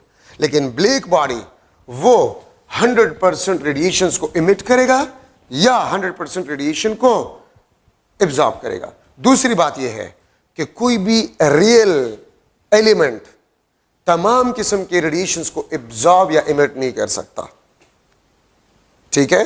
तमाम किस्म के रेडिएशंस एब्जॉर्ब या एमिट हर एक एलिमेंट नहीं कर सकता। कुछ रेडिएशंस अगर एब्जॉर्ब कर सकते तो कुछ को एब्जॉर्ब नहीं कर सकते। लेकिन black body can absorb all types of radiation, जो रेडिएशन भी आप इस पे फॉल करें वो इसको एब्जॉर्ब करेगा। सो this is a ideal black body, ठीक है। और ये आइडियल ब्लैक बॉडी ये आइडियल एटम से बना होगा, और आइडियल एटम ऐसा एटम जो किसी भी किस्म के रेडिएशन को एब्जॉर्ब या एमिट करेगा, विच इज नॉट पॉसिबल। हाँ, हमारे पास कुछ अप्रॉक्सीमेशन है, ठीक है। लेबोरेटरी में अप्रॉक्सीमेशन ऑफ ब्लैक बॉडी क्या है? Conductor, hollow conductor with a small hole, that is the best approximation of black body in laboratory. Conductor, ठीक है, hollow conductor with a small hole. Conductor क्यों लिया गया है? क्योंकि कंडक्टर आपके पास जो है वो पुअर रिफ्लेक्टर होता है, ठीक है। तो इसलिए कंडक्टर, हॉलो कंडक्टर, उसमें छोटा सा होल हो, तो ये लेबोरेटरी में अप्रॉक्सीमेशन ऑफ ब्लैक बॉडी होता है। कार्बन ब्लैक वगैरह अप्रॉक्सीमेटली ब्लैक बॉडी, ठीक है। तो ये आपके पास ब्लैक बॉडी, जो रेडिएशन ब्लैक बॉडी एब्जॉर्ब करते हैं, एमिट करता है, those radiations are known as black body radiations. और याद रखिए, ब्लैक बॉडी रेडिएशंस जो है, ठीक है, ब्लैक बॉडी रेडिएशन वो ऑल टाइप्स ऑफ रेडिएशंस होते हैं। अब इसमें जो जरूरी पॉइंट्स है वो इसी स्पेक्ट्रम में है, black body radiation spectrum. Black body radiations spectrum, black body radiation spectrum. Black body radiations का जो स्पेक्ट्रम आप ड्रॉ करते हैं वो ब्लैक बॉडी रेडिएशन स्पेक्ट्रम कहलाता है, ठीक है। अच्छा, अब मैंने आपको बता दिया है कि ये आपके पास एक हॉलो कंडक्टर है, एक hollow conductor with a small hole, ठीक है। ये आपके पास hollow conductor, this is a hollow conductor and this is the small hole. अगर इसमें आप रेडिएशंस इंटर करवा लें, अगर इसमें आप लोग रेडिएशंस इंटर करवा लें, तो ये सक्सेसिव रिफ्लेक्शन करेगा, सक्सेसिव रिफ्लेक्शन करेगा, and after successive reflection these radiation will be completely absorb. अगर आप स्मॉल होल के जरिए से रेडिएशंस को इंटर करवा रहे हैं इस हॉलो कंडक्टर में, तो ये सक्सेसिव रिफ्लेक्शन करेगा unless it is completely absorb, ठीक है। और अगर आप रेडिएशन को स्टॉप करो, ये हाई टर्म, ये रेडिएशन कब तक एब्जॉर्ब करेगा? अगर आपसे ये पूछा जाए तो ये रेडिएशन तब तक एब्जॉर्ब करेगा जब तक इनके वॉल्स और ये रेडिएशन थर्मल इक्विलिब्रियम में ना आए, तब तक ये वॉल्स रेडिएशन को एब्जॉर्ब करेगा, ठीक है। और जब थर्मल इक्विलिब्रियम में आ जाए तो फिर ये फर्दर एब्जॉर्प्शन नहीं करेगा, एमिशन करेगा। सो this is the best approximation in laboratory, ठीक है, for a black body.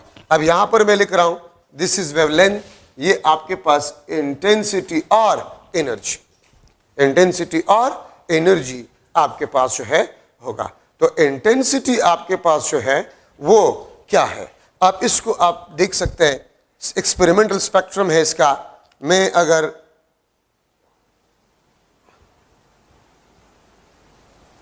Draw करूं, ये आपके पास T1 टेम्परेचर पे, ये आपके पास T2 टेम्परेचर पे, ठीक है, और ये आपके पास T3 टेम्परेचर पे, ठीक। ये एक्सपेरिमेंटल स्पेक्ट्रम है। T3 टेम्परेचर आपके पास जो है, T3 temperature is greater than T2 and T2 is greater than T1, ठीक है। अगर आप देखें इस रेड के पीक को देखें तो this is the peak of red, मैं इसको लिख लूंगा M1, लेमडा M1। मैं इसको लिख लूंगा, ये इसका पीक है, तो मैं इसको लिख लूंगा दिस इज लेमडा M2, और मैं इसके पीक को लिख लूंगा दिस इज लेमडा M3। और अगर आप इसके इंटेंसिटी या एनर्जी को देखें, इंटेंसिटी और एनर्जी, मैं इसको I3 या E3 लिख लूंगा। अगर आप इसके इंटेंसिटी को या एनर्जी को आप देख लें I2 E2, और अगर आप इसके इंटेंसिटी या एनर्जी को देखें, ये आपके पास I1 इंटू E1, ठीक है। अगर उसका टेम्परेचर आप T1 रखें तो ये उसका स्पेक्ट्रम, T2 रख ले ये उसका स्पेक्ट्रम, T3 आप इसका ये स्पेक्ट्रम, ठीक है। तो ब्लैक बॉडी रेडिएशन स्पेक्ट्रम में T3 ज्यादा है, तो इसका मतलब ये कि I3 intensity will be greater than I2 intensity will be greater than I1।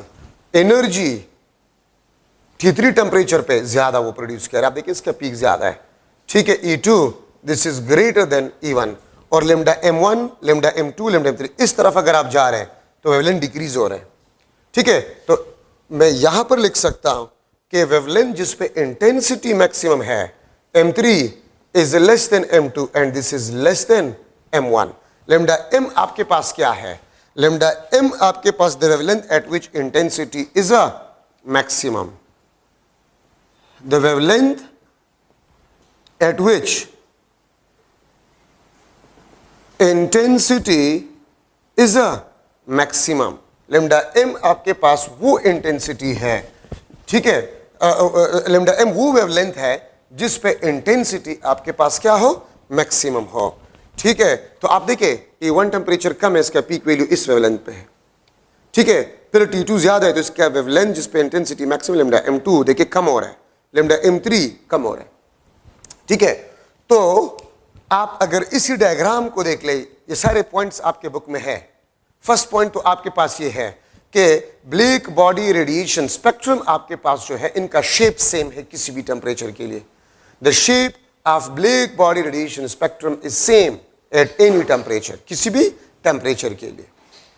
ठीक है, दूसरी बात आप देखें, अगर आप इसको देखें ये वाला T1 टेम्परेचर पे ये वेवलेंथ प्रोड्यूस हो रहे हैं यहां से लेकर यहां तक।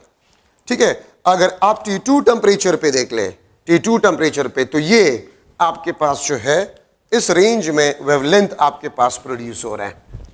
आप अगर इसको देखें, ये वो वेवलेंथ है, ये वेवलेंथ ये यहां से लेकर यहां तक, और ये वेवलेंथ ये वो वेवलेंथ है जो T1 पे प्रोड्यूस नहीं हो रहा है। तो इसका मतलब आपके पास ये है कि the number of wavelengths is directly proportional to the temperature. अगर आप ब्लैक बॉडी का टेम्परेचर बढ़ाएंगे तो number of wavelengths will be increases. अगर पहले 10 वेवलेंथ्स प्रोड्यूस हो रहे हैं, टेम्परेचर बढ़ा तो 10 से ज्यादा प्रोड्यूस होंगे। ठीक है, तो पहला पॉइंट आपके पास ये बना कि number of wavelengths will be directly proportional to the temperature. Temperature के बढ़ाने से नंबर ऑफ वेवलेंथ्स बढ़ते हैं, टेम्परेचर के कम करने से नंबर ऑफ वेवलेंथ्स कम होते हैं।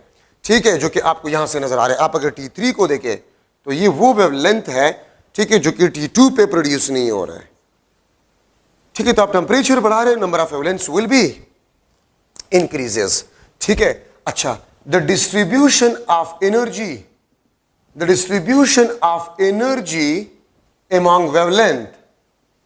among wavelengths will vary, means change. ठीक है, will vary with temperature change, with temperature change. अगर आप टेम्परेचर चेंज करें तो डिस्ट्रीब्यूशन ऑफ एनर्जी चेंज होगा, डिस्ट्रीब्यूशन ऑफ एनर्जी चेंज होगा। किस तरह डिस्ट्रीब्यूशन ऑफ एनर्जी? देखिए T1 टेम्परेचर पे लेमडा m1 पे इंटेंसिटी मैक्सिमम था, फिर लेमडा m2, फिर लेमडा m3। तो इसका मतलब है कि डिस्ट्रीब्यूशन चेंज हो रहा है, इसलिए तो वो वेवलेंथ जिस पे इंटेंसिटी मैक्सिमम है वो चेंज हो रहा है। मैं आपको सिंपल मिसाल देता हूं, अगर आयरन को आपने सामने नहीं देखा, ठीक है, तो आयरन को आप आग में डाल दे और उसको ऑब्जर्व करें, या टेलीविजन में अगर आपने देखा हो, ठीक है, ड्रामा वगैरह में, कि आयरन कंपनी में जब आयरन दो के वो हीटअप होता है तो सबसे पहले वो आपको रेड कलर का नजर आता है, और रेड हॉट जिसको कहा जाता है। ठीक है, तो वो आपको रेड हॉट क्यों नजर आता है? क्योंकि उस टेम्परेचर पे जितने भी रेडिएशंस वो प्रोड्यूस करे उसमें सबसे ज्यादा वेवलेंथ्स रेड लाइट के होते हैं, इसलिए उसका कलर आपको रेड नजर आता है। फिर फर्दर जब आप टेम्परेचर बढ़ाते हैं, ऑरेंज, फिर येलोइश, फिर व्हाइट ग्लो, हाई टेम्परेचर पे व्हाइट ग्लो। ठीक है, तो जब ऑरेंज कलर का आपको नजर आता है, इसका मतलब ये होता है कि the wavelength of orange colours are large, इसलिए उसका कलर आपको ऑरेंज नजर आता है। तो रेड, ठीक है, ऑरेंज, ये आपके पास लेट्स सपोज व्हाइट। तो जब आप टेम्परेचर बढ़ाते हैं तो पहले रेड आपको नजर आ रहा था आयरन, इसका मतलब है कि उस टेम्परेचर पे रेड वेवलेंथ सबसे ज्यादा थी। फिर फर्दर जब आप टेम्परेचर बढ़ाते हैं, ठीक है, तो ऑरेंज, इसका मतलब ये कि अब रेड नंबर ऑफ वेवलेंथ्स कम हो गए, ऑरेंज ज्यादा हो गए। तो अगर T1 पे रेड कलर का नजर आ रहा है आयरन रेड, तो इसका मतलब ये लेमडा m1 ये रेड लाइट का होगा। अगर फिर आपको ऑरेंज कलर का नजर आ रहा है तो लेमडा m2 ऑरेंज कलर का होगा। ठीक है, और अगर व्हाइट ग्लो करे आयरन तो फिर ये व्हाइट लाइट का, अल्ट्रावायलेट लाइट का वेवलेंथ आपके पास होगा। ठीक है, तो distribution of energy change among wavelengths if the temperature change. और ये याद रखिए, वो वेवलेंथ जो कि जिसमें इंटेंसिटी मैक्सिमम होगा, ठीक है, इसको बेसिकली हम कहते हैं वीन डिस्प्लेसमेंट लॉ, ठीक है। lambda m, the wavelength at which intensity is maximum, this is inversely proportional to the temperature, inversely proportional to the temperature। अगर आप टेम्परेचर बढ़ाते तो वो वेवलेंथ जिस पे इंटेंसिटी मैक्सिमम होता है वो कम हो रहा है, ठीक है। तो वीन्स डिस्प्लेसमेंट लॉ और lambda mt आपके पास होगा, it will be equal to constant. तो देखिए, अगर आपसे क्वेश्चन में कह दिया जाए कि हम एक स्टार को देख रहे थे और स्टार का कलर हमें रेड नजर आ रहा था, what will be the temperature of that star, तो lambda m आपके पास रेड लाइट का होगा, कांस्टेंट का वैल्यू बुक में है, इसमें पुट करें टेम्परेचर आपके पास उस स्टार का आ जाएगा। आयरन है, उसको हमने आग में डाल दिया है, वो हमें रेड नजर आ रहा है, what will be the temperature of the iron, तो lambda m आपके पास रेड लाइट का वेवलेंथ आप पुट करें, कांस्टेंट का वैल्यू बुक में है, टेम्परेचर आपके पास आ जाएगा, ठीक है। So this is Wien displacement law, ठीक है। अच्छा, Stefan Boltzmann law, Stefan law में इसको स्टीफन्स लॉ को क्या कहता है? देखिए, ये एरिया इनक्लोज्ड जो है, एरिया इनक्लोज्ड, ये किस चीज के बारे में आपको बताएगा? ये एनर्जी इमिटेड के बारे में आपको बताएगा, ये एनर्जी प्रोड्यूस के बारे में बताएगा। The area enclosed by the black body radiation spectrum gives us the energy produces at that temperature. अब देखिए, T3 पे सबसे ज्यादा एरिया इनक्लोज्ड है, तो T3 टेम्परेचर पे ज्यादा एनर्जी प्रोड्यूस हो रहा है, ठीक है। तो एरिया इनक्लोज्ड वो आपको एनर्जी प्रोड्यूस के बारे में बताते हैं। और स्टीफन्स आपको ये कहता है कि एनर्जी जो प्रोड्यूस हो रहा है, this is directly proportional to the fourth power of temperature. Energy is directly proportional to the fourth power of absolute temperature, fourth power of absolute temperature. तो इसका मतलब ये है कि अगर आप टेम्परेचर, ब्लैक बॉडी के टेम्परेचर को डबल करें तो energy produces will become 16 time, 2 2s are 4, 4 2s are 8, 8 2s are 16। तो एनर्जी आपके पास produce of a black body, this is directly proportional to the fourth power of a temperature, ठीक है। अच्छा, अब इस इक्वेशन को मैं यहां पर लिख लेता हूं, E is equal to sigma T की पावर 4, ठीक है। ये स्टीफन्स कांस्टेंट है, आपके पास बुक में वैल्यू मौजूद है, वहां से आप देख सकते हैं, ठीक है। अच्छा, अब ये आपके पास this is only used for black body, ये ब्लैक बॉडी के लिए इस्तेमाल होता है, ठीक है। आप अगर रियल बॉडीज के लिए लिखना चाहते हैं, रियल बॉडीज के लिए, तो ये इक्वेशन आपके पास E एप्सिलॉन सिग्मा टी की पावर 4, ये एप्सिलॉन आपके पास जो है E, ये आपके पास एमिशन और एब्जॉर्प्शन पावर को रिप्रेजेंट करता है, ठीक है। और ये E आपके पास जो है, दिस डिपेंड्स अपॉन नेचर, ठीक है। ये नेचर ऑफ कंडक्टर पे डिपेंड करता है, नेचर ऑफ कंडक्टर पे डिपेंड करता है, ठीक है। अगर मैं ब्लैक बॉडी ले रहा हूं, for black body emission power is equal to 1 or emission power is equal to 100%, ठीक है। एंड रियल बॉडीज अगर हो, तो रियल बॉडीज आपके पास अगर हो तो emission पावर आपके पास होगा वो 1 से कम होगा, ठीक है। तो देखिए, ये एक बहुत कॉमन MCQs है मुख्तलिफ बुक्स में कि emission power of thermal radiations depend upon dash, तो नेचर और टेम्परेचर। लेकिन ब्लैक बॉडी जो है, ब्लैक बॉडी रेडिएशन सिर्फ और सिर्फ टेम्परेचर पे डिपेंड करता है, वो नेचर पे डिपेंड नहीं करता। तो अगर एमसीक्यू में आ जाए कि black body radiation depends upon dash, तो टेम्परेचर ओनली, लेकिन एब्सोल्यूट टेम्परेचर। और अगर रियल बॉडीज की बात हो जाए तो रियल बॉडीज जो थर्मल रेडिएशंस प्रोड्यूस करते हैं वो दो चीजों पे डिपेंड करता है, नेचर पे और टेम्परेचर पे डिपेंड करता है, ठीक है। तो ये आपके पास जो है, ये जितनी भी चीजें मैंने लिख ली है, ये एक्सपेरिमेंटल ऑब्जर्वेशंस हैं। और एक्सपेरिमेंटल ऑब्जर्वेशन किस चीज से लिए गए हैं, ठीक है, लेबोरेटरी में जो अप्रॉक्सीमेशन है ब्लैक बॉडी का। अप्रॉक्सीमेशन क्या है? अप्रॉक्सीमेशन आपके पास अ हॉलो कंडक्टर, ठीक है, विद अ स्मॉल होल, वो अप्रॉक्सीमेशन है ब्लैक बॉडी का। तो ये सारे आपके पास एक्सपेरिमेंटल ऑब्जर्वेशंस है। तो if the temperature of a black body is double, then the energy produced will becomes 16 times. ठीक है, तो ये आपके पास जो है इंपॉर्टेंट पॉइंट्स है इन अ ब्लैक बॉडी। अब इस एक्सपेरिमेंटल स्पेक्ट्रम को, ब्लैक बॉडी रेडिएशन स्पेक्ट्रम जो है, इसको एक्सप्लेन करने के लिए मुख्तलिफ साइंटिस्ट आ गए, ठीक है, और इसको एक्सप्लेन करना चाहा, ठीक है। ये आपके पास ब्लैक बॉडी रेडिएशन स्पेक्ट्रम है, इंटेंसिटी और वेवलेंथ, ये आपके पास एक्सपेरिमेंटल स्पेक्ट्रम है, ये एक्सपेरिमेंटल स्पेक्ट्रम है, ठीक है। तो देखिए क्लासिकल फिजिक्स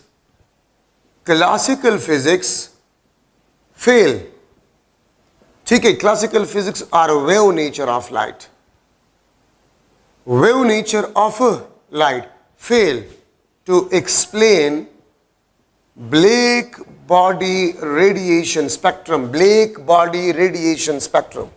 आज तक क्लासिकल मैकेनिक्स फेल हुआ to explain black body radiation spectrum, ठीक है। यहां पर सबसे पहले theory Rayleigh and Jeans theory, ठीक है, Rayleigh and Jeans theory, Rayleigh and Jeans theory आपके पास ये था, स्पेक्ट्रम आपके पास ये था, ये रेली एंड जीन स्पेक्ट्रम, ठीक है। Rayleigh and Jeans try, Rayleigh and Jeans try classical mechanics, try classical mechanics to explain black body radiation spectrum, ठीक है। और they consider atom of conductor as a tiny oscillator which can absorb or emit radiation in continuous form, radiations in continuous form। उसने क्या कहा कि जो conductor है उसके एटम को उसने एक टीनी ऑसिलेटर कंसिडर किया, और उन्होंने ये कहा कि ये किसी भी किस्म के रेडिएशन को एब्जॉर्ब या एमिट कर सकता है कंटिन्यूअस फॉर्म में। Continuous means every wavelength is possible that atom can emit और एब्जॉर्ब। और ये उसने मास स्प्रिंग सिस्टम से हेल्प लिया कि मास स्प्रिंग सिस्टम जब ऑसिलेशन करता है तो एनर्जी को कंटिन्यूअस फॉर्म में लॉस करता है, ठीक है। तो वहां से उसने ये आइडिया लिया। तो जब रेली जीन्स ने क्लासिकल मैकेनिक्स का इस्तेमाल किया तो एक थ्योरेटिकल इक्वेशन आया, और जब उस इक्वेशन के बेस पे उसने स्पेक्ट्रम ड्रा किया तो देखिए Rayleigh Jeans spectrum, this agree for longer wavelength, for longer wavelength, ये लॉन्गर वेवलेंथ के साथ एग्री, देखो ना ये लॉन्गर वेवलेंथ के साथ टच कर रहे हैं, ठीक है। But fail for shorter, but this fail for shorter wavelength, ये शॉर्टर वेवलेंथ के लिए फेल हुआ। आप जो अपने जरा देखिए लॉन्गर वेवलेंथ के साथ एग्री है but fail for shorter wavelength, ठीक है। इसके बाद फिर वीन आया और इसने एक्सप्लेन करना चाहा, ठीक है। ये आपके पास वीन स्पेक्ट्रम है, ये वीन स्पेक्ट्रम, और वीन स्पेक्ट्रम भी क्लासिकल स्पेक्ट्रम है, ये भी क्लासिकल स्पेक्ट्रम है, और ये स्पेक्ट्रम आप देख सकते हैं, ठीक है। This agree with shorter wavelength, देखिए ना शॉर्टर के साथ एग्री हो रहा है लेकिन लॉन्गर के साथ एग्री नहीं हो रहा है। तो मैं लिख लूंगा this agree for shorter wavelength, for shorter wavelength but fail for longer wavelengths, ठीक है। और याद रखिए आज तक इसका कंक्लूजन क्या, इसका मतलब यह है कि रेली जीन्स ने भी एज अ होल स्पेक्ट्रम को एक्सप्लेन नहीं किया और वीन ने भी एज अ होल स्पेक्ट्रम को एक्सप्लेन नहीं किया, थ्योरेटिकली उन्होंने थ्योरेटिकली ट्राई किया था, ठीक है।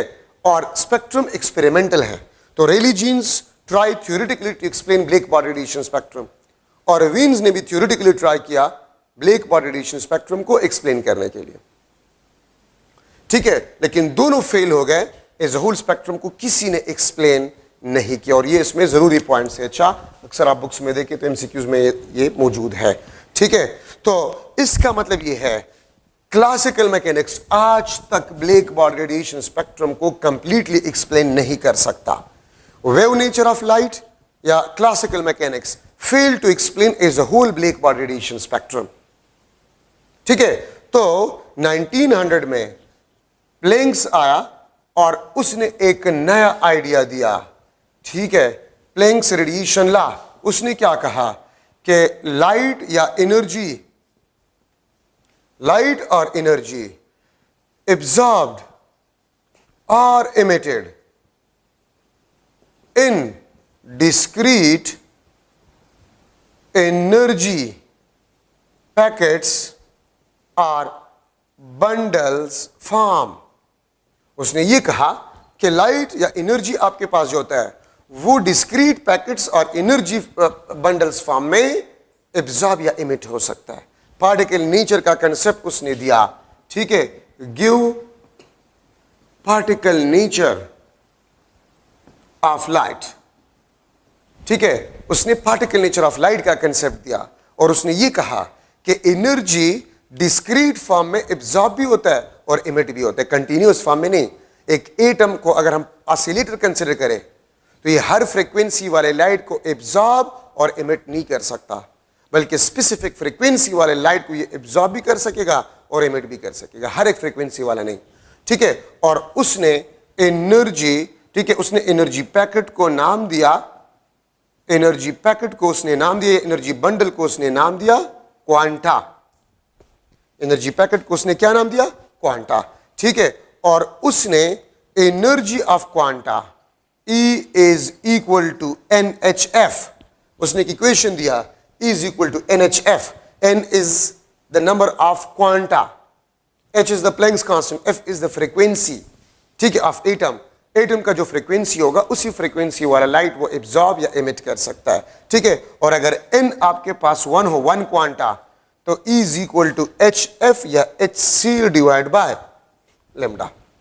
ठीक है, और इसी इक्वेशन को लेकर जब उसने वैल्यूज पुट किए तो प्लैंक्स ने एज अ होल स्पेक्ट्रम को थ्योरेटिकली एक्सप्लेन किया। इसीलिए फिर प्लैंक्स जो थ्योरी था वो रेडिएशन लॉ बन गया। ठीक है, प्लैंक्स ने क्या कहा कि इलेक्ट्रोमैग्नेटिक लाइट या लाइट वेव्स, ठीक है, या लाइट या एनर्जी, वेव्स नहीं, लाइट या एनर्जी, वो डिस्क्रीट फॉर्म में एब्जॉर्ब भी होता है और इमिट भी होता है, कंटिन्यूअस फॉर्म में नहीं। तो उसने एक नया आइडिया दिया, पार्टिकल नेचर ऑफ लाइट का कंसेप्ट उसने दिया, और उसी कंसेप्ट के बेस पे उसने एक्सपेरिमेंटल स्पेक्ट्रम को, as a whole experimental spectrum को एक्सप्लेन किया। और प्लैंक्स रेडिएशन लॉ जो है वो शॉर्टर वेवलेंथ के साथ भी एग्री है और लॉन्गर वेवलेंथ के साथ भी एग्री है। ठीक है, तो इसका मतलब ये है कि वेव नेचर ने ब्लैक बॉडी रेडिएशन स्पेक्ट्रम को एज अ होल एक्सप्लेन नहीं किया, लेकिन पार्टिकल नेचर ऑफ लाइट ने as a whole black body radiation spectrum को एक्सप्लेन किया। ठीक है, ये बात याद रखिए। तो modern physics black body radiation spectrum को एक्सप्लेन कर रहा है, लेकिन क्लासिकल मैकेनिक्स आज तक नहीं। ठीक है, Heisenberg uncertainty principle. Heisenberg uncertainty principle दो है, एक आपके पास जो है पोजीशन और मोमेंटम के बारे में और एक एनर्जी और टाइम के बारे में है। ठीक है, डेल्टा एक्स आपके पास है, this is the uncertainty in position, और डेल्टा पी आपके पास है, this is the uncertainty in a momentum. ठीक है, देखिए याद रखिए, हाइसेनबर्ग ये कहता है कि अगर आप एक सिंगल एक्सपेरिमेंट परफॉर्म कर रहे हैं, अगर आप एक सिंगल एक्सपेरिमेंट परफॉर्म कर रहे हैं, एक से ज्यादा पैरामीटर्स को ऑब्जर्व करने के लिए, तो आप एक से ज्यादा पैरामीटर्स एक्यूरेटली सिंगल एक्सपेरिमेंट से मालूम नहीं कर सकते। किस तरह? अगर आप पोजीशन को एक्यूरेटली मालूम करना चाहते हैं तो मोमेंटम को आप एक्यूरेटली मालूम नहीं कर सकते। अगर आप मोमेंटम को एक्यूरेटली मालूम करना चाहते हैं तो आप पोजीशन को एक्यूरेटली मालूम नहीं कर सकते।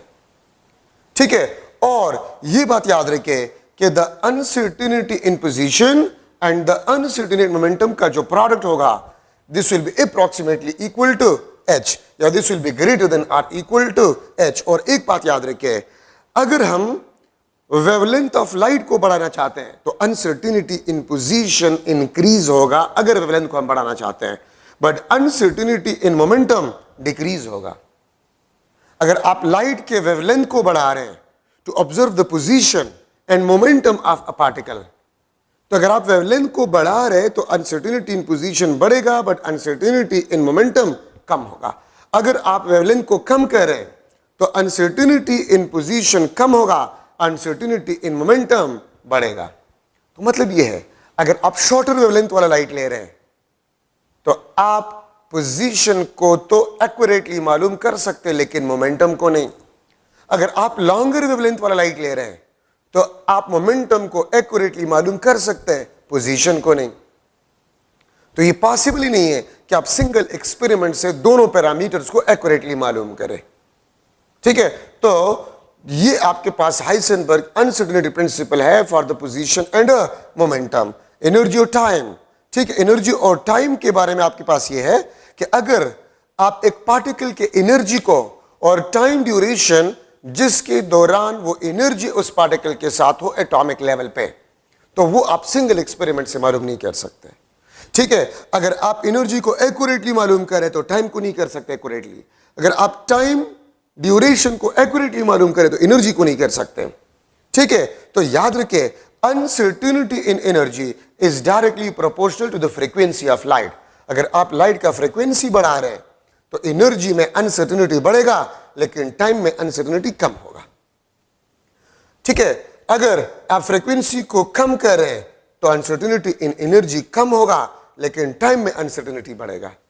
तो आप सिंगल एक्सपेरिमेंट से या सिंगल वेव से एनर्जी और टाइम दोनों को एक्यूरेटली सिंगल एक्सपेरिमेंट से मालूम नहीं कर सकते। तो इसका मतलब यह कि आप एक से ज्यादा पैरामीटर को सिंगल एक्सपेरिमेंट से एक्यूरेटली मालूम नहीं कर सकते। मॉडर्न फिजिक्स में, क्लासिकल फिजिक्स में हम कर सकते हैं, मॉडर्न फिजिक्स में नहीं कर सकते।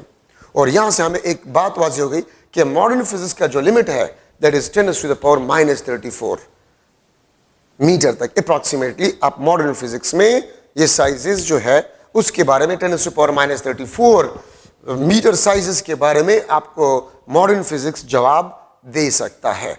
ठीक है, तो ये आपके पास जो है दो अनसर्टेनिटी प्रिंसिपल है। ठीक है, जो कि मॉडर्न फिजिक्स में हमसे ये टॉपिक रह गया था। ठीक है, हाँ, अगर मैं इस तरह लिख लो कि आपके पास nucleus, let's suppose this is nucleus.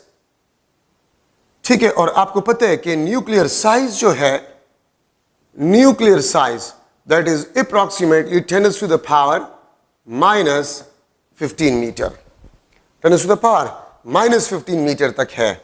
तो अगर मैं आपसे पूछूं कि what will be the velocity of electron in a nucleus, अगर न्यूक्लियस में इलेक्ट्रॉन हो तो उसका वेलोसिटी क्या होगा, या प्रोटॉन अगर न्यूक्लियस में है तो उसका वेलोसिटी क्या होगा।